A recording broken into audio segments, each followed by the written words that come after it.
Hello students, मेरा नाम विनीत पांडे और आप देख रहे हैं 2 पाई क्लासेस। और हम पढ़ रहे थे क्लास 9th में चैप्टर नंबर 5 मैथमेटिक्स का, that is introduction to Euclid's geometry.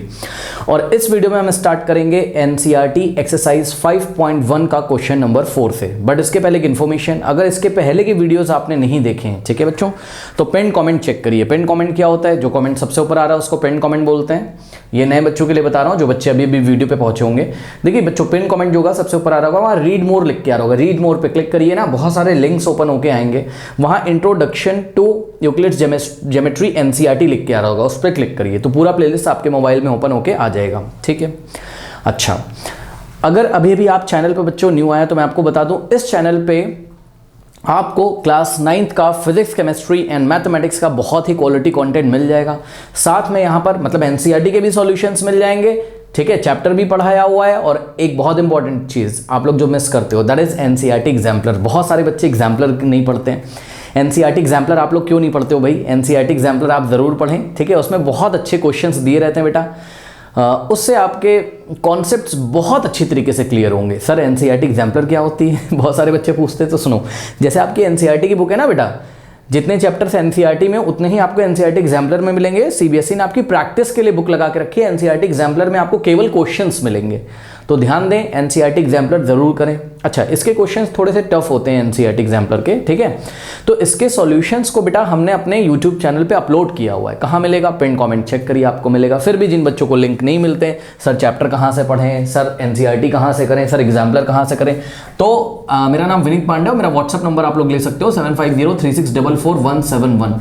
इस नंबर पर व्हाट्सअप करिए, ठीक है। तभी करिएगा जब आपको लिंक ना मिल रहा हो। लिंक पिन कमेंट में दिया हुआ है, वहां से मिल जाएगा, ठीक है। नहीं मिल रहा है तो उस नंबर पे व्हाट्सअप करिए, तो हम आपको यहां से लिंक सेंड कर देंगे। तो ये सब तो बातें हो गई। आइए स्टार्ट करते हैं आज की क्लास। तो बेटा देखो, क्वेश्चन नंबर 4 जो है आपका, बोलता है if a point C lies between 2 point A and B such that A C is equals to B C, correct. If a point C lies between 2 point A and C such that A C is equals to what? B C, then prove that AC is equal to half of AB, यानी कि AC जो है 1/2 times है AB का। ये आपको proof करना है। मीनिंग इसका समझ में आता है? इसका ये मीनिंग है, जो AC होगा वो AB की लेंथ का कितना होगा? हाफ होगा। 1/2 का मतलब हाफ होता है, ठीक है ना।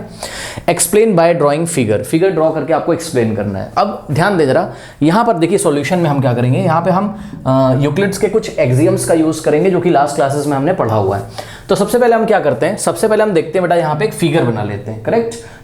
तो let us assume we have 2 points. आप अपनी कॉपी में लिख लीजिएगा, मैं लिख नहीं रहा हूं, बोल दे रहा हूं। Let us assume we have 2 points A and B, correct. ये देखिए बेटा, A एंड B हमारे पास कोई पॉइंट है। Now join A and B, we will get a unique line AB, correct. क्योंकि 2 डिस्टिंक्ट पॉइंट को ज्वाइन करने से हमको एक यूनिक लाइन मिलती है, ये हम पढ़ के आए हैं।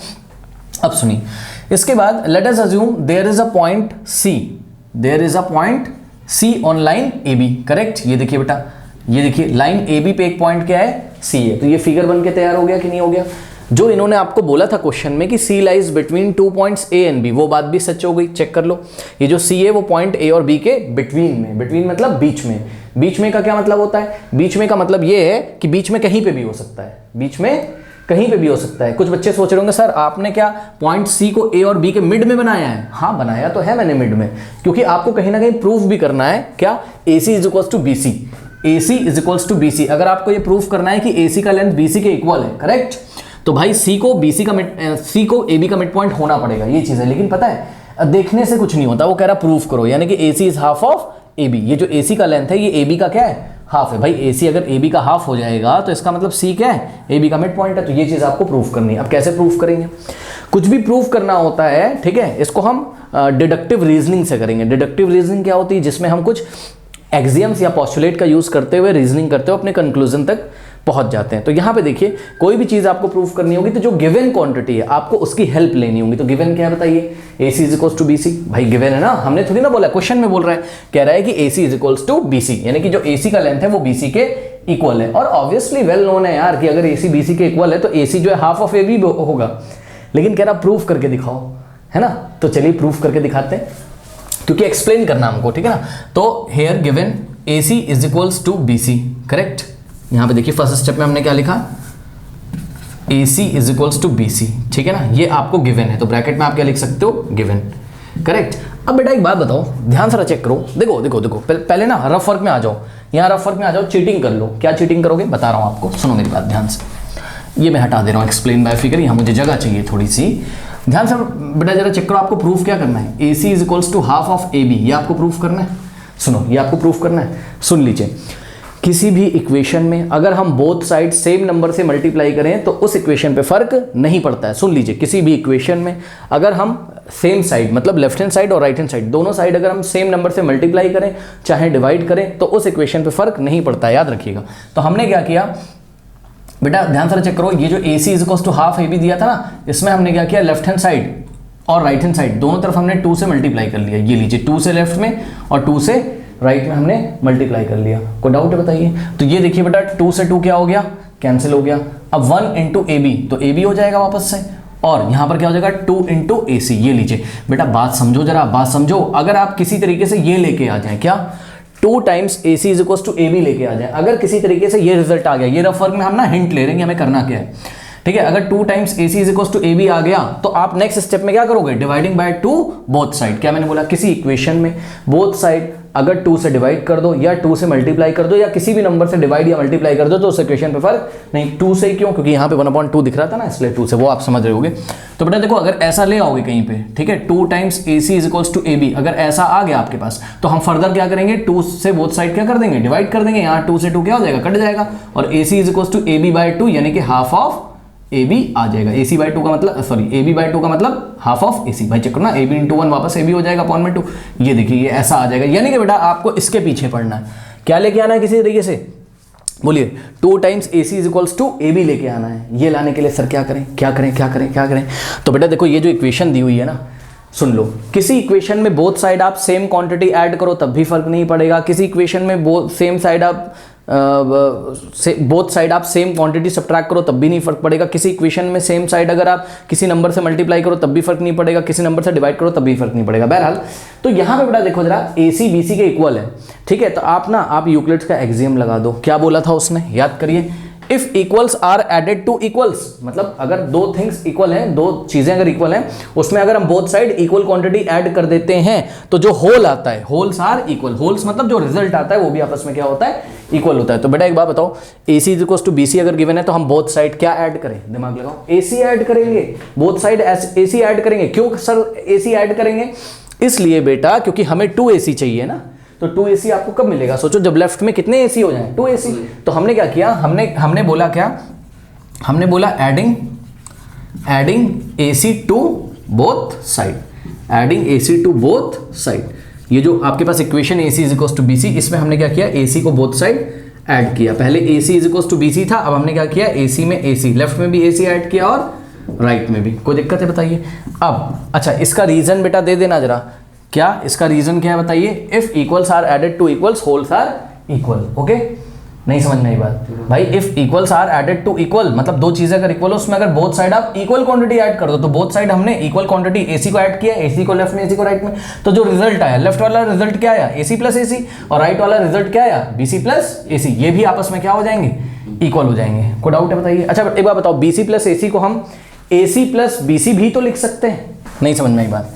ये देखिए, ये लीजिए, क्या ऐसे नहीं लिख सकता हूँ, BC में AC ऐड कर दिया, क्या दिक्कत है बताओ। तो बोथ साइड AC ऐड किया। अब AC प्लस AC कितना होता है, 2AC होता है भाई। जैसे x प्लस x 2x होता है, वैसे ही AC प्लस AC कितना होता है, 2AC। तो AC plus AC 2AC is equals to क्या हो गया, AC प्लस BC। ये लीजिए, कोई डाउट है बताइए। अब बेटा इसको बना लो इक्वेशन नंबर 1, करेक्ट। अब सुनो मेरी बात ध्यान से, सुनो मेरी बात ध्यान से। यहाँ से चीटिंग आपने करी थी तो आपका क्या आना चाहिए था, 2 times AC is equals to क्या आना चाहिए था बताइए, AB आना चाहिए था कि नहीं आना चाहिए था, ठीक है ना। तो बेटा एक बात बताओ, 2 times AC is equals to, यहाँ AB नहीं आ रहा है, यहाँ AB नहीं आ रहा है, यहाँ क्या आ रहा है, AC प्लस BC। लेकिन हम एक कॉन्सेप्ट लगा सकते हैं बेटा, इस फिगर को देखो, AC प्लस BC जो है वो किसके साथ कोइंसाइड करता है, AB के साथ कोइंसाइड करता है कि नहीं करता है बताइए। नहीं समझ में आई बात। अरे भाई AC और प्लस BC इतना हो गया, और AB भी इतना ही तो है, यही तो है। तो AB किसके साथ कोइंसाइड करता है, AC प्लस BC के साथ। और 2 थिंग्स जब कोइंसाइड करती हैं तो आपस में क्या होती हैं, इक्वल। हम पढ़ चुके हैं एग्जाम्स में, ठीक है ना। ये देखिए ना, नेक्स्ट वाला ये वाला रीजन लिखेंगे क्या, things which are coincide with one another are equal, ठीक है। तो नेक्स्ट स्टेप में हमने क्या किया, now we can say that, what we can say that, we can say that, बहुत ध्यान से चेक करना, we can say that कि AC और प्लस या फिर AB is equals to what, AB is equals to what, AC plus BC। ये लीजिए, ये बन गई आपकी इक्वेशन नंबर 3। नहीं समझ में आई बात, ध्यान से चेक करो। AB is equals to AC plus BC क्यों लिखा सर, ये रहा रीजन, ये देखिए रीजन लिखते चलिएगा। Things which coincide with one another are equal. कौन किसके साथ कोइंसाइड कर रहा है, तो जवाब है AC plus BC। AC plus BC coincide कर रहा है किसके साथ, AB के साथ। कोइंसाइड मतलब एक के ऊपर एक आ रहा है, एग्जैक्टली एक दूसरे को कवर कर ले रहा है, करेक्ट। तो AC प्लस BC कोइंसाइड कर रहा है किसके साथ, AB के साथ, इसलिए दोनों आपस में क्या है, इक्वल है। देखिए रीजन भी लिखते चलेगा, नहीं तो मार्क्स नहीं मिलेगा बेटा आपको, ठीक है ना। अब मेरी बात बेटा ध्यान से सुनो, आपको क्या लाना था, 2 times AC is equal to AB लाना था कि नहीं लाना था। ध्यान से चेक करो इक्वेशन 1 का और इक्वेशन नंबर 3 का, ठीक है ना, 3 नहीं 2 बोल दो इसको, ठीक है। इक्वेशन 1 और इक्वेशन नंबर 2 का बेटा राइट हैंड साइड इक्वल है कि नहीं है, चेक करो। राइट हैंड साइड इक्वल है कि नहीं है, हाँ, तो लेफ्ट हैंड साइड इक्वल हो जाएगा कि नहीं हो जाएगा भाई। 2AC भी AC प्लस BC के इक्वल है, AB भी AC प्लस BC के इक्वल है, इसका मतलब पक्का 2AC AB के इक्वल होगा। लेकिन इस चीज को इस चैप्टर हम कैसे लिखेंगे, तो याद करिए, 2 different things which are equal to the same thing are equal. भूल चुके हो क्या, 2 डिफरेंट थिंग्स कौन कौन सी हैं, 2AC और AB। 2AC भी same thing AC plus BC के इक्वल है, AB भी same thing AC plus BC के इक्वल है, इसलिए ये जो 2 डिफरेंट थिंग है ये भी आपस में क्या हो जाएंगी, इक्वल। तो आप जो अब नेक्स्ट करने जा रहे हो उसका रीजन क्या है, things which are equal to the same thing are equal to one another. ये वाला एक्सियम आप लिखोगे, ठीक है। तो नाउ फ्रॉम हम बोलेंगे क्या, फ्रॉम इक्वेशन, कौन कौन सी equation, from equation 1 and equation 2 what can you say, we can say that 2 times AC is equals to what, AB। ये लीजिए, क्या कैसे कर दिया सर, तो बेटा इसका रीजन ये लिखोगे आप, things which are equal to the same thing are equal to one another, ठीक है। जो चीजें सेम थिंग के इक्वल होंगी वो आपस में भी इक्वल होंगी, यानी कि 2 times AC is equals to what, AB। अब आप बताइए बेटा यहां पहुंच गए कि नहीं पहुंच गए, बताओ। हाँ, ऐसे करके हम लोग सोचते हैं, ठीक है। अब जब आप यहां पहुंच गए हो तो डिवाइडिंग बाय 2 बोथ साइड कर दो, क्या दिक्कत है बताइए। तो नेक्स्ट स्टेप मैं बेटा यहां पे कर रहा हूं।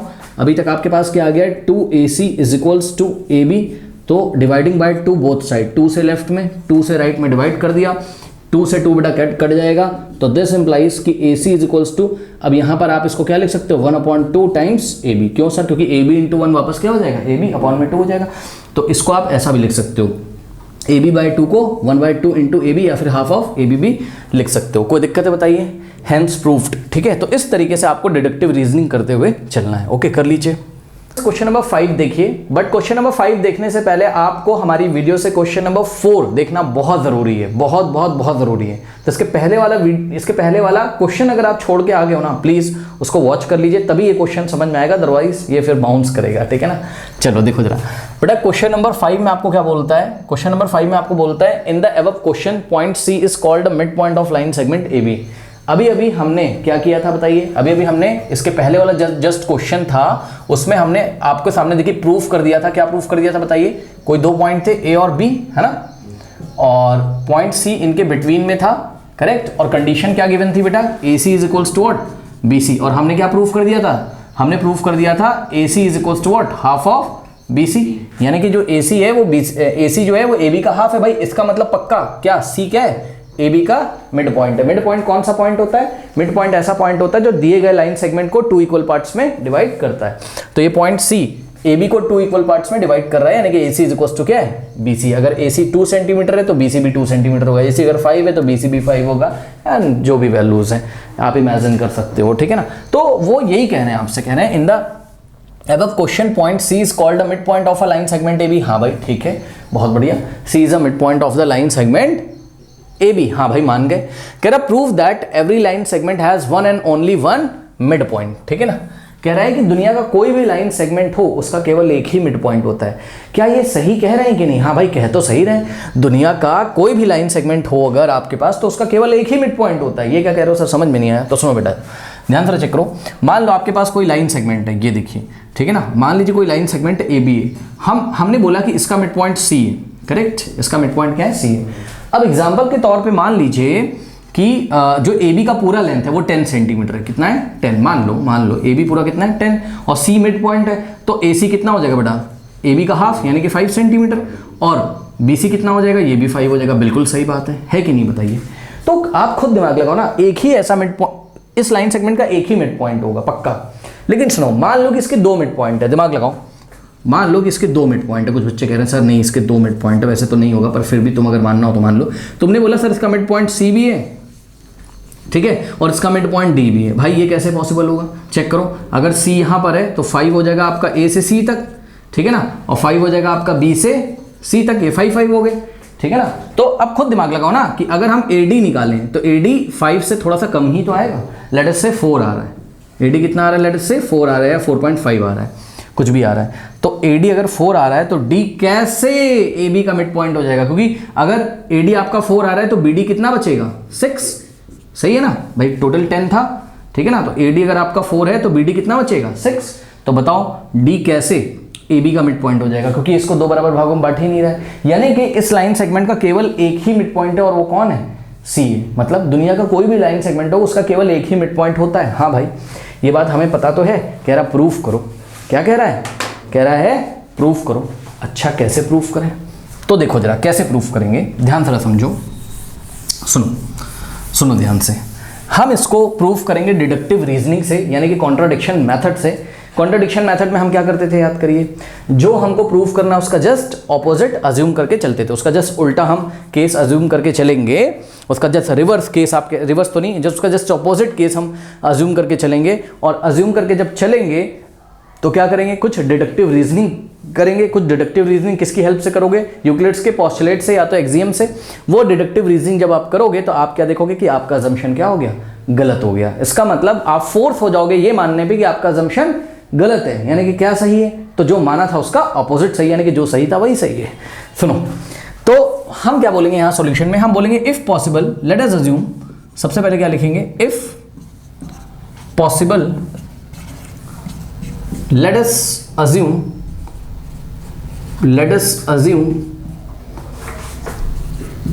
2 midpoints of BC, 2 midpoint of BC नहीं, 2 midpoint of AB, माना कि that is C and D, that is C and D माना।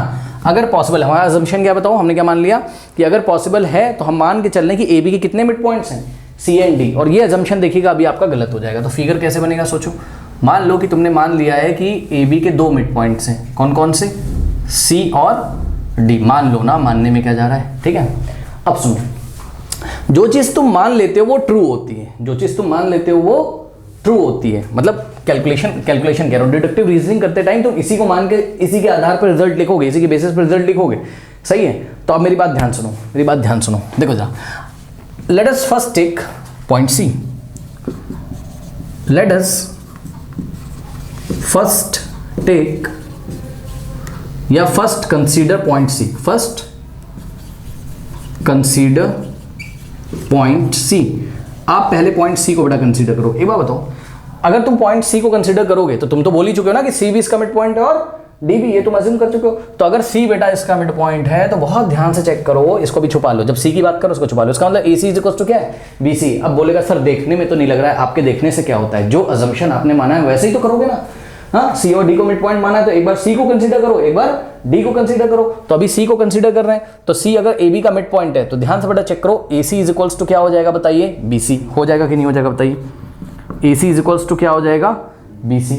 Now adding AC both side, तो AC को बोथ साइड ऐड करो, जैसे भी लास्ट क्वेश्चन में किया था। If equals are added, if equal are added to both side, नहीं, if equals are added to equal then wholes are equal, correct. तो AC हमने लेफ्ट में और AC हमने राइट में ऐड किया। जब ऐड यहाँ पे रीजन लिखना है बेटा, if equal are added to equals then wholes are equal. अब मैं लिख नहीं रहा हूँ, यहाँ पे आप लिख लीजिए जैसे लास्ट क्वेश्चन में किया था। तो AC प्लस AC क्या हो जाएगा बताइए, 2AC is equals to AC plus BC क्या हो जाएगा, AC प्लस BC को भी ऐसे ही रहने देंगे, AC प्लस BC, और ये बन गया आपकी इक्वेशन नंबर 1।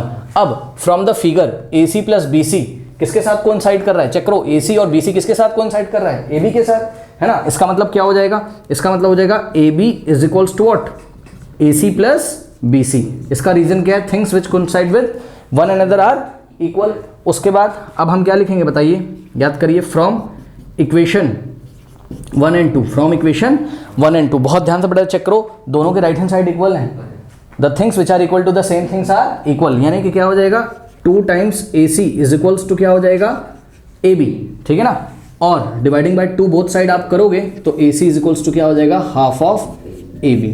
कोई डाउट है बताइए, तो ये रिजल्ट आपका यहाँ से निकल के आ गया। इसको हमने बना दिया क्या, इक्वेशन नंबर 3 मान लीजिए, ठीक है ना। अब सुनो, जैसे आपने पॉइंट सी को कंसीडर किया था वैसे आप किसको डी कंसीडर कर सकते हो, डी को, ठीक है ना। तो अब हम क्या लिखेंगे बताइए, हम लिखेंगे कंसीडर पॉइंट डी, ठीक है। अब एक बात बताओ, पॉइंट डी को तुम जब मिड पॉइंट मान ही चुके हो, बच्चे मेरे को बोलते सर डायग्राम में तो नहीं दिख रहा है कि डी ए बी का मिड पॉइंट हो, डी ए बी का मिड पॉइंट हो। अरे भाई दिखने ना दिखने से क्या होता है, जो आपने अज्यूम किया उसी की हेल्प से तो आप डिडक्टिव रीजनिंग करोगे ना। तो जब आपने अज्यूम ही कर लिया था क्या कि D is the mid point of A B, तो फ्रॉम क्वेश्चन नंबर 4 में जो मिड पॉइंट होता है वो उसको 2 इक्वल पार्ट में डिवाइड करता है, पढ़ाया गया था। यानी कि A D is equals to what, A D is equals to क्या हो जाएगा बताइए, बी डी, करेक्ट। कोई डाउट है बताइए। अरे भाई अगर डी ए बी का मिड पॉइंट है तो A D is equals to B D तो हो जाएगा। Now adding A D both side, अगर हम both side A D add करें तो बेटा ध्यान से चेक करो, लेफ्ट में भी ए डी ऐड किया और राइट में भी हमने ए डी ऐड किया, ठीक है ना। तो अगर ऐसा हमने किया तो A D plus A D भी A D plus B D के इक्वल हो जाएगा। क्यों sir, if equals are added to the equals then wholes are equal, ठीक है ना। ए डी बी डी के इक्वल था, ये इक्वल्स थे, इसमें हमने बोथ साइड इक्वल ऐड किया। क्या इक्वल ऐड किया, ए डी भी लेफ्ट में और ए डी भी राइट में। तो जो रिजल्ट आएगा यानी कि जो होल आएगा, जो रिजल्ट आएगा वो भी आपस में इक्वल हो जाएगा। अब ए डी प्लस ए डी क्या होता है बताइए, 2AD इज इक्वल्स टू क्या हो जाएगा, A D plus B D, correct. अब ये बन गई आपकी इक्वेशन नंबर लेट अस से बेटा 4th, करेक्ट। अब एक बात बताओ, इस फिगर को बेटा देखो जरा ध्यान से, A D plus B D जो है वो किसके साथ कोइंसाइड कर रहा है, ए बी के साथ। अरे A D plus B D किसके साथ कोइंसाइड कर रहा है, ए बी के साथ। यानी कि A D plus B D किसके इक्वल हो जाएगा, ए बी के, है ना। तो हम क्या बोल सकते हैं यहाँ पर, हम बोल सकते हैं क्या कि A B is equals to what, A D plus B D. This is equation number 5th। Why, because क्या things coincide with one another are equal, जो चीजें आपस में कोइंसाइड करती हैं वो इक्वल है। कैसे सर, अरे A D plus B D check करो, A D plus B D जो आपको दिख रहा है वही तो ए बी है ना। तो दोनों एक दूसरे के ऊपर है, कोइंसाइड कर रहे हैं, यानी कि A D plus B D is equal to A B. अब from equation 5th and 4th, अब आप चेक करिए 4th और 5th से या 5th और 4th एंड 5th से आप क्या लिख सकते हो, एक बात बताओ बेटा, आप क्या लिख सकते हो, 2 times A D is equals to A B लिख सकते हो कि नहीं लिख सकते हो बताओ। क्यों sir, things which are equal to the same thing are equal. Check करो थिंग्स कौन है, 2AD और AB, वो सेम थिंग AD प्लस BD के इक्वल है, इसका मतलब 2AD AB के इक्वल होगा, सेम जैसे हमने क्वेश्चन नंबर 4 में किया था, ठीक है। अब क्या करेंगे, इस 2 को उधर भेज देंगे, 2 से बोथ साइड डिवाइड कर दो, तो AD इज इक्वल्स टू क्या आ जाएगा बेटा, हाफ ऑफ AB। को डाउट है, this is equation number 6th।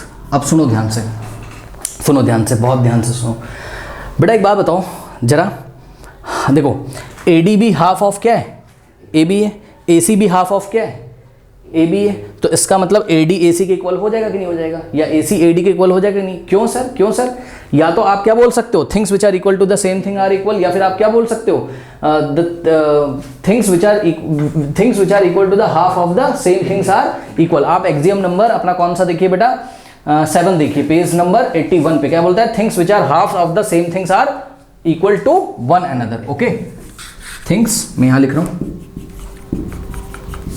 things which are halves of the same thing are equal। या फिर आप क्या लिख सकते थे बताइए, या क्या लिख सकते थे बताइए, things which are equal to the same thing are equal। बात समझो, इन दोनों में से कोई भी स्टेटमेंट का यूज आप कर सकते हो, कोई भी एग्जाम का यूज कर सकते हो। अब पहले ये वाला समझा देता हूँ, things which are half to the same thing are equal. ध्यान से बेटा चेक करो, एक डायग्राम बनाओ तो समझ में आएगा, समझो। देखो ये रहा आपका, मान लो ये रहा आपका AB, मान लो ये रहा आपका AB, करेक्ट। अब AB का हाफ क्या है, AD, ये देखिए, तो ये जो AD है वो AB का क्या है, हाफ है। इसी तरीके से यहाँ पे देखो जरा, AC भी क्या है, क्या है, AB का हाफ है। तो things which are half of the same thing, check करो, AD भी AB का हाफ है और AC भी AB का क्या है, हाफ है। तो इसका मतलब AD AC के इक्वल ही तो होगा। ऐसे कर लो, और चाहे ऐसे कर लो, क्या AC और AD 2 डिफरेंट थिंग्स हैं, ठीक है, जो कि half of the same thing AB था, ये तो हम पहले बता चुके हैं।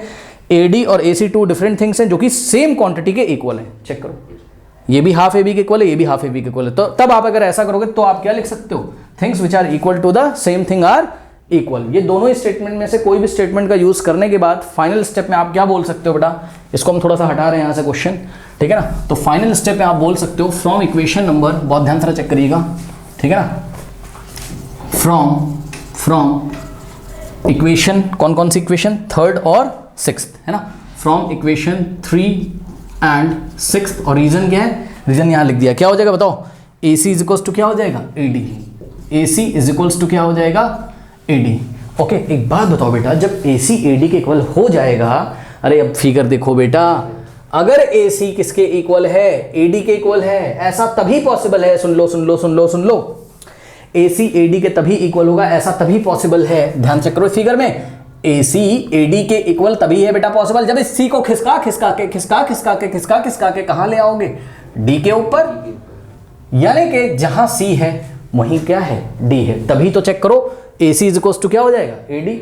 या तो क्या कर सकते थे कि पॉइंट डी को खिसका खिसका कर कहां ले आए, सी के ऊपर, यानी कि जहां सी है वहीं डी है, क्योंकि ए सी इज इक्वल्स टू क्या आ गया आपके पास, ए डी। बेटा ऐसा तभी पॉसिबल है जब सी और डी क्या करते हो, कोइंसाइड करते हो, वो सेम पॉइंट होते हो, यानी कि आपने जो अज्यूम किया था कि सी और डी 2 डिफरेंट पॉइंट्स हैं, वो डिफरेंट पॉइंट हैं ही नहीं, वो तो सेम पॉइंट है। इसका मतलब इसका मतलब ए बी लाइन सेगमेंट का केवल एक ही मिड पॉइंट है, चाहे तुम उसको सी बोल दो, चाहे तुम उसको डी बोल दो। शुरू में तुमने क्या बोला था, if possible let us assume that 2 midpoints of AB and 2 midpoints of AB, that is C and D exist। आपने शुरू में क्या माना था, 2 मिड एग्जिस्ट करते हैं, ठीक है, और ऐसा मानते हुए डिडक्टिव रीजनिंग जब आपने करी तो गलती से आप कहां पहुंच गए, AC is equal to AD। फिर आपने सोचा अरे भाई AC AD के तो इक्वल तभी हो सकता है ना जब पॉइंट D जो हो वही तो C हो, इसका मतलब AB का बीच में जो लाई कर रहा है पॉइंट, मिड पॉइंट, वो एक ही पॉइंट है, वो कौन है, D है या C है, कुछ भी बोल सकते हो आप, पर है एक ही पॉइंट। इसका मतलब किसी लाइन सेगमेंट का एक ही मिड पॉइंट होता है, बात समझ में आई कि नहीं, इसको डिडक्टिव रीजनिंग बोलते हैं। अब क्या करेंगे जब यहां पहुंच जाएंगे AC is equal to AD, तो कुछ लैंग्वेज आपको लिखना है, क्या लिखना है वो हम आपको बता रहे हैं, ये लैंग्वेज आपको लिखना है, ये पूरा क्या, this is possible only when point C and D are representing a single point. ऐसा तभी पॉसिबल है जब पॉइंट C और D दो अलग अलग पॉइंट नहीं, वो सिंगल पॉइंट है। फिर लिखोगे क्या, अगर C और D सिंगल पॉइंट हो ही गए, प्रूफ ही हो गया डिडक्टिव रीजनिंग से, तो भैया आपका अजम्पशन गलत था, क्योंकि तुमने तो C और D दो अलग अलग पॉइंट माने थे। तो हम क्या लिखेंगे, hence our assumption is wrong and there can be only 1 mid point of a given line segment. इस तरीके से हमारा अजम्पशन रॉन्ग हो गया और किसी गिवन लाइन सेगमेंट का हमेशा केवल एक ही मिड पॉइंट होता है, हेंस प्रूव्ड कर लीजिए। इसको कॉन्ट्राडिक्शन मेथड बोलते हैं, क्या बोलते हैं इसको, कॉन्ट्राडिक्शन मेथड बोलते हैं, जिसमें आप जो सिचुएशन होती है, उसने बोला था कि एक ही मिड पॉइंट होगा, उसका जस्ट ऑपोजिट आप मान के चले कि 2 मिड पॉइंट होगा, ऐसा मान के जब आप चले तो आपकी बात ही गलत हो गई, इसको हम कॉन्ट्राडिक्शन मेथड बोलते हैं। कर लीजिए। क्वेश्चन नंबर 6 देखिए, in the following figure AC is equal to BD। तो ध्यान दें स्टूडेंट्स, आपको क्या दिया उन्होंने, AC का जो लेंथ है वो BD के क्या है, इक्वल, ऐसा उन्होंने बोला है, ध्यान दो जरा, AC is equals to BD। बेटा एक बात बताओ, अगर AC is equals to BD given है, हमने नहीं बोला, उन्होंने बोला है कि भाई AC इज इक्वल्स टू क्या है, BD है, तो जरूरत पड़ने पर AC की जगह आप BD लिख सकते हो और BD की जगह आप AC लिख सकते हो, ध्यान रखिएगा, ठीक। उसके बाद आपको प्रूफ करना है AB is equals to CD, तो AB इज इक्वल्स टू क्या प्रूफ करना है आपको, CD, ठीक है ना। पहले मैं आपको फील कराता हूं, फील करो, सुनो बेटा, फील करो जरा। देखो मान लो कि उन्होंने बोला है कि AC इज इक्वल्स टू क्या है बताइए, BD, ये बोला है ना, तो सोचो जरा AC, ये जो AC का लेंथ है ये 6 सेंटीमीटर है, मान लो AC कितना है, 6 है, और तो BD भी कितना हो जाएगा, 6। हमने थोड़ी ना बोला, उन्होंने तो बोला है AC is equals to BD। तो अगर आप सोच रहे हो कि AC 6 सेंटीमीटर है तो भैया BD भी तो 6 होगा। अब सुनो बेटा, मान लो कि ये BC 2 सेंटीमीटर है, BC कितना है, मान लो 2 है, तो एक बात बताओ AB कितना बचेगा, 6 में से 2 माइनस करोगे तो AB क्या बच जाएगा, 4, और BD टोटल कितना है, 6 है, तो CD कितना बचेगा बताओ, BD में से 2 क्या करोगे माइनस, तो क्या आ जाएगा, CD। ये देखो आपकी आंखों के सामने ले लीजिए, देखिए क्या कि AB इज इक्वल टू क्या आ गया, CD आ गया। कैसे आया, आपने ध्यान लगाया क्या, देखो हमने AC में से किसको हटाया, BC को, और BD में से भी हमने किसको हटाया, BC को। बात समझो ना, बात समझो। यहां से आपको फील जो आ रहा है इस क्वेश्चन का वो ये आ रहा है बेटा कि AC में से भी क्या माइनस करना पड़ा, इस AC में से भी, AC कितना था, 6 में से किसको माइनस करना पड़ा, BC को, है ना। यानी कि ये देखिए 6 में से 2 को, यानी कि AC में से BC माइनस करना पड़ा, और यहाँ पे देखिए जरा, तो आपको रिजल्ट क्या मिल गया बताओ, तो आपको रिजल्ट क्या मिल गया, जब AC में से BC हटा दिया तो रिजल्ट क्या मिल गया, AB, करेक्ट। और सिमिलरली बेटा ध्यान से चेक करो जरा कि जब आपने BD में से क्या घटाया, BD में से आपने क्या घटाया, क्या सब्ट्रैक्ट किया, BD में से, ये BD में से क्या घटाया, BC, तो आपको क्या मिल गया, फिगर देखिए, BD में से BC हटा दिया तो CD मिल गया कि नहीं मिल गया बताओ, हाँ। और ये AB और CD आपस में क्या हो गए फिर, इक्वल, ऐसा तुमने फील किया। यानी इस क्वेश्चन को करते टाइम, ये रफ वर्क है और हम फील कर रहे हैं हमें कहीं ना कहीं AC में से BC सब्ट्रैक्ट करना पड़ेगा और BD में से भी BC सब्ट्रैक्ट कर, ऐसा कुछ फील आ रहा है, ठीक है ना। तो देखते हैं क्या होता है, देखते हैं क्या होता है। और एक चीज़ और याद रखिएगा, AC की वैल्यू क्या है, AC की क्या है, AB प्लस BC, यानी कि AC की जगह आप क्या लिख सकते हो, चेक करो फिगर से भैया, AC की जगह AB प्लस BC, और BD की जगह आप क्या कर सकते हो बताओ, BD की जगह आप क्या कर सकते हो, BC प्लस CD या फिर CD प्लस BC। ये सब फील किया आपने, बस अब देखते करना क्या है, ये सब फील किया है, ठीक है ना, बस रफ वर्क है ये सब, दिल पे मत लेना इसको। सुनो अब सॉल्यूशन देखिए कैसे करेंगे, फेयर वर्क सॉल्यूशन। आपको जो गिवन है वो क्या गिवन है बताइए, AC is equals to BD, let us see this is equation number 1, ये आपको गिवन है, हमने नहीं बोला है, गिवन है ये, करेक्ट। अब ये फिगर अगर सब हटा दीजिए आप यहाँ से, ठीक है, ये तो फील कराया था ना आपको, बस सुनो। अब एक काम करो इसमें, क्या, अब आप देखो जरा फ्रॉम द फिगर से क्या दिखाई पड़ता है, फिगर गिवन है, जो चीज गिवन रहती है उसका यूज कर सकते हो क्वेश्चन में भाई। फिगर में क्या गिवन है, ये गिवन है जो दिख रहा है, और इस फिगर में अगर हम देखें तो क्लियरली हमें दिख रहा है कि हम AC को क्या लिख सकते हैं, AB प्लस BC। तो AC की जगह हम क्या लिख सकते हैं बताइए, ये जो AC है इसकी जगह हम क्या लिख सकते हैं बताइए, AB plus BC is equals to क्या, BD की जगह आप क्या लिख सकते हो, BD की जगह क्या लिख सकते हो आप बताओ, BC प्लस CD, ठीक है, BC प्लस CD। कोई डाउट है बताइए, हाँ ठीक है ना। अच्छा अब क्या करें, अब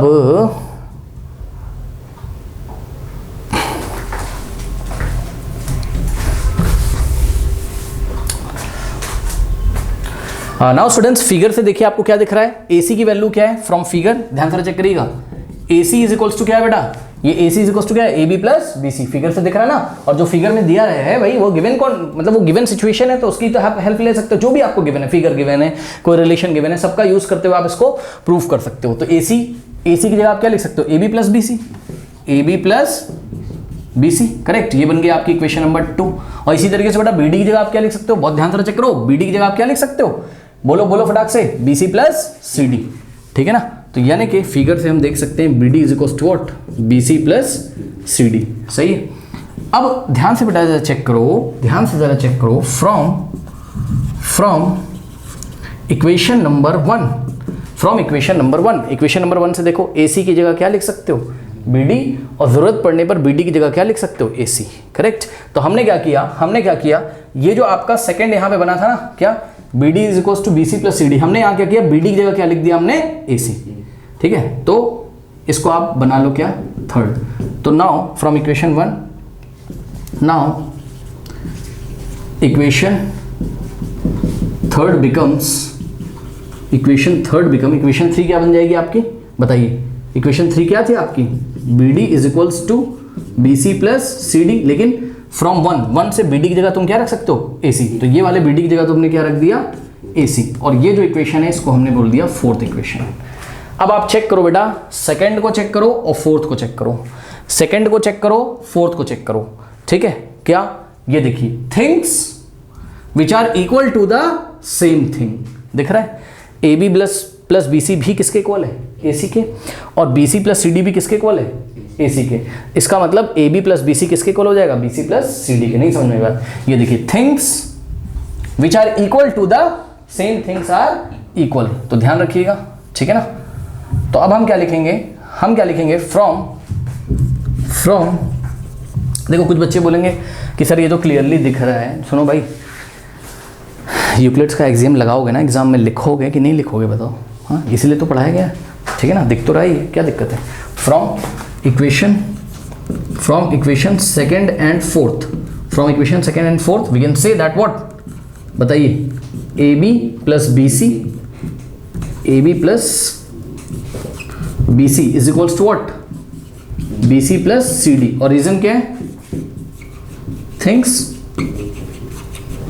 विच आर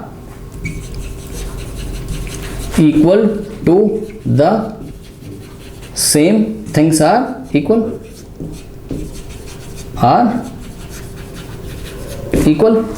करेक्ट। कोई डाउट है बताइए, ऐसा आ गया।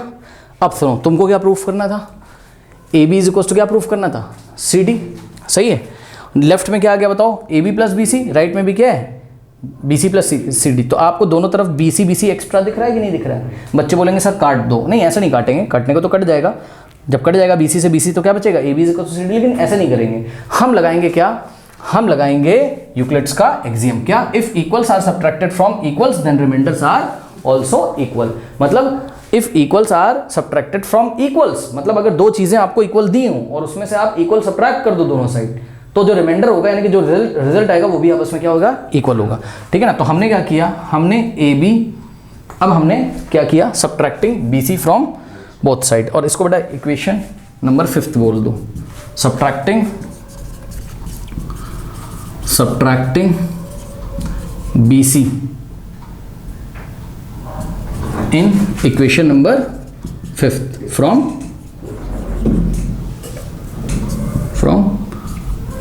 बोथ साइड, ठीक है ना। इक्वेशन नंबर 5 में बोथ साइड हम क्या सब्ट्रैक्ट करेंगे, बी सी। तो आप चेक करो, A B plus B C is equals to क्या लिखा था बताइए फटाफट, B C plus C D. ओफो भाई जगह नहीं बच रही है यहाँ, देखो जरा, ए बी और plus B C is equals to क्या था बताइए, B C plus C D. हमने क्या किया, हमने लेफ्ट हैंड साइड भी बी सी सब्ट्रैक्ट कर दिया और राइट हैंड साइड भी कर दिया सब्ट्रैक्ट बी सी, ठीक है।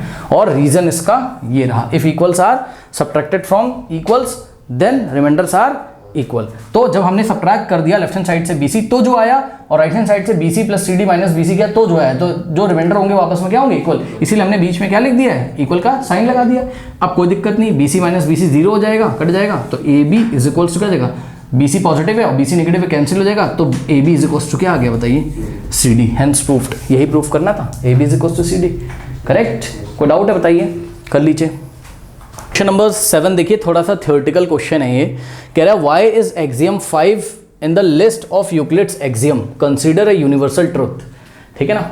तो कह रहा है कि जो आपने यूक्लिड्स एक्सियम की जो लिस्ट पढ़ी है उसमें जो एक्सियम नंबर 5 है उसको यूनिवर्सल ट्रुथ क्यों माना गया, यूनिवर्सल ट्रुथ क्यों माना गया है। सुनो ध्यान से, हमने आपको बताया था एक्सियम और पोस्टुलेट्स में क्या डिफरेंस होता है, ठीक है। दोनों ये स्टेटमेंट्स को प्रूव नहीं किया जाता है, लेकिन पोस्टुलेट्स को पर्टिकुलरली हम कहाँ यूज़ करते हैं, स्पेसिफिकली ज्योमेट्री में, और एक्सियम्स को आप ज्योमेट्री के अलावा मैथमेटिक्स की किसी भी ब्रांच में यूज़ कर सकते हो, और पूरे वर्ड में आप इसको कहीं पे भी यूज़ कर सकते हो एक्सियम को, ठीक है ना। और आपके क्वेश्चन में लिखा भी है, note that question is not about the fifth postulate, लेकिन कह रहा है कि आपको ध्यान रखना है कि ये क्वेश्चन फिफ्थ पोस्टुलेट्स के बारे में नहीं पूछा जा रहा। फिफ्थ पोस्टुलेट में आपको याद होगा कुछ ऐसा होता था, 2 लाइन्स उस पर एक लाइन फॉल करती थी, है ना। फिर जिस भी साइड इंटीरियर एंगल का sum less than 2 right angles आता था, उस साइड दोनों लाइन्स को एक्सटेंड करने पे वो किसी पॉइंट पे मीट करती थी। तो वो पोस्टुलेट की बात नहीं कर रहा है, वो आपसे एक्सियम की बात कर रहा है। तो सबसे पहले तो आपको एक्सियम नंबर 5 याद होना चाहिए। वो क्या कहता था, एक्सियम नंबर 5 क्या कहता था, axiom number 5 state that whole is greater than a universe, sorry axiom 5 क्या कहता था, axiom 5 state that whole is greater than the part, whole is greater than the part. जो होल का मतलब जो पूरा होता है वो अपने पार्ट से हमेशा क्या होता है, बड़ा होता है। ऑब्वियसली इस ग्लास में जितना भी पानी है ये होल वाटर है, इसका हम छोटा सा अगर कोई पार्ट ले लेंगे वाटर का, दूसरे ग्लास में छोटा सा पार्ट ले लेंगे इसका, तो ये जो होल है वो अपने पार्ट से तो क्या होगा, ग्रेटर ही होगा। अब सुनो, ये एक्सियम नंबर 5 है, ठीक। अब हम इसके 2 एग्जाम्पल देंगे, केस 1 मैथमेटिक्स का केस देंगे और केस 2 नॉन मैथमेटिकल केस देंगे, ठीक है। मतलब एक बार बताएंगे कि भाई हाँ ये एक्सियम वैलिड है कहाँ, मैथमेटिक्स में भी, और मैथमेटिक वर्ड से बाहर अगर आप बात करोगे तो वहाँ पे भी ये वैलिड है। तो यही बात हमने यहाँ पर लिखी हुई है, क्या, क्योंकि ये यूनिवर्सल ट्रूथ है ना। देखिए जरा, फिर हमने लिखा है the axiom is known as universal truth because it holds the true in any field, ठीक है। क्योंकि ये इसको हमने यूनिवर्सल ट्रूथ इसलिए माना है, किसी भी फील्ड में ट्रू है, and not just in the field of mathematics, and one other than that. Okay, मतलब केवल ये मैथमेटिक्स में वैलिड नहीं है, इसके अलावा ये किसी भी फील्ड में वैलिड। तो 2 केसेस है बच्चों, वाला क्वेश्चन है, इसमें कुछ नहीं। पहले आओ देख लेते हैं नॉन मैथमेटिकल केस। ठीक है, non mathematical case, case number 2 है। केस नंबर 1 जो मैथमेटिक्स को बिलोंग करता है उसको भी हम डिस्कस करेंगे। देखो केस नंबर 2 में हमने क्या बोला है, हमने बोला है केस नंबर 2 में कि भाई एशिया का ये मैप है, करेक्ट। तो ये एशिया एक कॉन्टिनेंट है, आपको पता है, और इस कॉन्टिनेंट का एक कंट्री है, दैट इज व्हाट, इंडिया, हमारा प्यारा भारत देश इंडिया।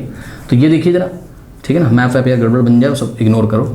ये देखिए, अब बेटा एक बात बताओ, ये होल है, एशिया क्या हो गया, होल, इंडिया क्या हो गया, उसका पार्ट। तो आप क्लियरली देख सकते हो कि जो होल है वो पार्ट से क्या है, बड़ा है, इंडिया से बड़ा है। एरिया वाइज आप देख सकते हो, पूरे एशिया का जो एरिया होगा इंडिया से क्या होगा, बड़ा। तो ये जो एशिया हो गया ये होल हो गया, और इंडिया क्या होगा, उसका पार्ट हो गया। तो clearly we can say that whole is greater than the part. ठीक है, सिंपल सी बात है।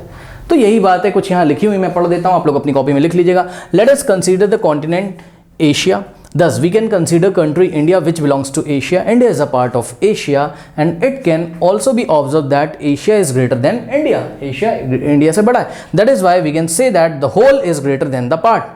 ठीक है, तो बस यही बात। और लास्ट में हमने लिखा है this is true in any part of the world and thus it is universal truth. Exam number 5 is universal truth. ये बात लास्ट में हमने ये वाली क्यों लिखी, क्योंकि हमने ये 2 केस बता दिया, ये इसको भी डिस्कस करके तब उसको लास्ट में आप लिख लीजिएगा।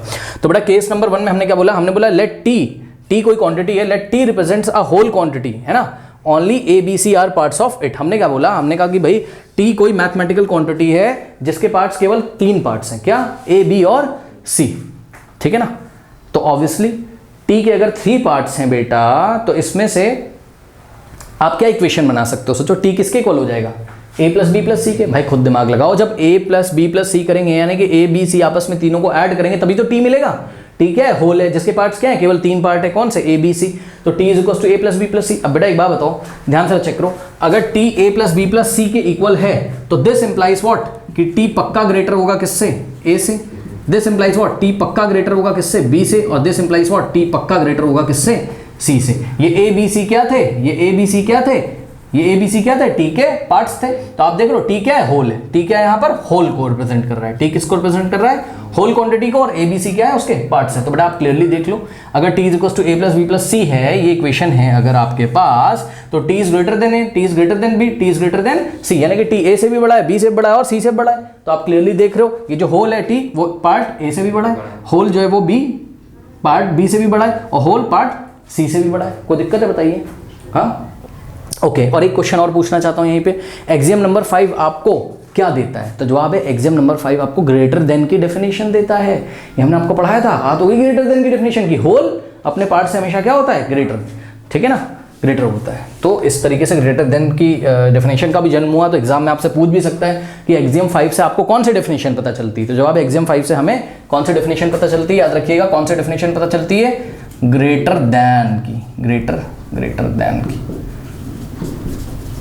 ठीक है ना, ओके। तो बस हमने लिखा यहाँ clearly, T will be greater than all its parts A, B, C. Therefore, it is rightly said that the whole is greater than the part. फिर ये वाला केस लिख के लास्ट में आप this is true, ये केस 1 था, ये केस 2 था, केस 1 मैथमेटिकल केस था और केस 2 नॉन मैथमेटिकल, ठीक है ना। This is true in any part of the world and is दस अ यूनिवर्सल ट्रूथ। कोई डाउट है बताइए। नाउ तो स्टूडेंट्स फिनिश हो गया नहीं, तो स्टूडेंट्स एक्सरसाइज 5.1 का जो सॉल्यूशन है वो पूरी तरीके से फिनिश हो गया है। अब एक्सरसाइज 5.2 का जो इंट्रोडक्शन है, जिसमें यूक्लिड्स 5th पोस्टुलेट के बारे में हम और डिस्कस करेंगे, जो कि काफ़ी कॉम्प्लिकेटेड था, वो एंड स्क्रीन पे आ रहा होगा। जाते जाते कमेंट सेक्शन में जो पिन कमेंट है उसको चेक करना ना भूलें। मिलते हैं नेक्स्ट वीडियो में, तब तक के लिए पढ़ते रहिए, बढ़ते रहिए, ऑल द बेस्ट। और एक चीज़ और, क्या आप लोग बेटा शॉर्ट में पढ़ना छोड़ दो, शॉर्ट में नहीं, शॉर्ट से कुछ नहीं होगा, शॉर्ट वीडियो से 1 घंटे में चैप्टर आप उड़ा देते हो, मैं देखता हूँ, ठीक है। आप देख रहे हो कितने सारे डिस्कशन है, आपके दिमाग में एनालिटिकल थिंकिंग डेवलप ही होनी चाहिए। अब आप सीनियर क्लासेस में आ गए हो, ठीक है, तो आप चैप्टर को अच्छी तरीके से पढ़ें, नोट्स बनाएं, एनसीईआरटी के सॉल्यूशन देखें, एग्जाम्पलर के सॉल्यूशन देखें। मिलते हैं नेक्स्ट वीडियो में, तब तक के लिए पढ़ते रहिए, बढ़ते रहिए, ऑल द बेस्ट।